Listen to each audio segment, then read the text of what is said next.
AP రాష్ట్రానికి చెందిన అంతర్రాష్ట్ర సైబర్ క్రైమ్ నిందితుడు Daniel Kevin Edwin Jagtial rural పోలీసులు అరెస్ట్ చేశారు. కాల్ చేసి దుబాయ్లో ఉద్యోగం ఇప్పిస్తానని డబ్బులు తీసుకుని మోసం చేస్తున్నట్టు జగిత్యాల డీఎస్పీ రఘుచందర్ మీడియా ముందు వెల్లడించారు. ఉద్యోగం ఇప్పిస్తానని నమ్మించి జగిత్యాల జిల్లా సారంగపూర్ మండలం పెంబట్లకు చెందిన నవీన్ నుంచి యూపీఐ ద్వారా 8,40,000 విడుదల వారీగా కాజేశాడు నిందితుడు. ఏపీతో పాటు కేరళ, కర్ణాటక, జమ్మూ కాశ్మీర్ రాష్ట్రాలకు చెందిన 5గురిని మోసం చేశారు. ఇన్స్టాలో జాబ్ ఇప్పిస్తామంటూ ప్రకటనలు ఇస్తూ జాబ్ కావాలన్న వారికి కాల్ చేసి యూపీఐ ద్వారా డబ్బులు వసూలు చేసిన నిందితుడు డానియల్ కెవిన్ ఎడ్విన్ వద్ద నుంచి క్రెడిట్, డెబిట్ కార్డులు, సెల్ ఫోన్లు స్వాధీనం చేసుకుని రిమాండ్కు తరలించినట్లు డీఎస్పీ రఘుచందర్ తెలిపారు.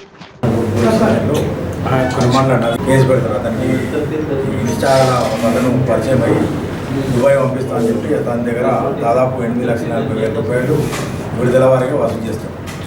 దాని మీద మనం సైబర్ క్రైమ్ కేసు నమోదు చేసుకొని దీనిలో ఈ దర్యాప్తు ఏంటంటే సైబర్ క్రైమ్ వాళ్ళు మన డీ4సి ఉంటుంది జగిత్యాల జిల్లాలో డీ4సి విభాగం డిఎస్పీ వెంకటరమణ గారి ఆధ్వర్యంలో ఆర్ఎస్ఐ కృష్ణ మరియు బీర్పూర్ ఎస్ఐ మరియు సారంగపూర్ తర్వాత జగిత్యాల రోడ్ చేయాలి టీం ఏంటంటే దీని మీద వర్కౌట్ చేసిన తర్వాత ఇతడు నిందితుడు ఎవరైతే ఉన్నారో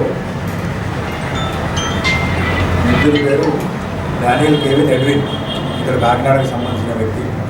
ఇతడు పాలిటెక్నిక్లో ట్రిపుల్ ఈ చేస్తాడు. చేసిన తర్వాత దుబాయ్ వెళ్తాడు. దుబాయ్ అయితే 5-6 సంవత్సరాలు అక్కడ వివిధ కంపెనీలో జాబ్ చేస్తాడు.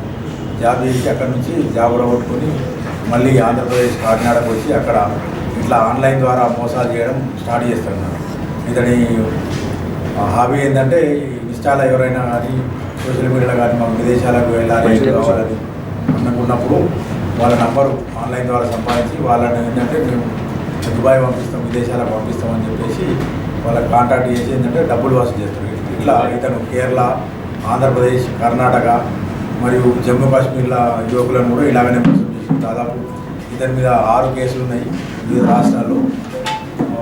ఇతన్ని మనం అరెస్ట్ చేసి తీసుకొని వచ్చినాం. ఇతడు ఆ నేరానికి వాడిన మొబైల్ ఫోన్స్, క్రెడిట్ కార్డ్స్, తర్వాత అకౌంట్ కూడా సీజ్ చేసి డైరెక్ట్ నేను అకౌంట్లో వేసుకోకుండా ఏంటంటే లేయర్ 1, లేయర్ 2, లేయర్ 3 ఈ అకౌంట్ల ద్వారా ఈ డబ్బులు వేయించుకొని ఇలా అమాయక ప్రజలను విదేశాలకు పంపిస్తానని చెప్పి వీజాలు ఇప్పిస్తానని చెప్పి మోసం చేస్తూ ఉంటారు. జమ్మూ కాశ్మీర్లో ఒక కేసు ఉన్నది, వైజాగ్లో ఒక కేసు ఉంది, ఇప్పుడు మన దగ్గర కేరళలో కూడా ఒక కేసు ఉంది, మన దగ్గర కూడా కేసు అయింది. మనం వాళ్ళకి ఎవరు దొరకలేదు, మన జగిత్యాల పోలీసులు పట్టుకున్నాం.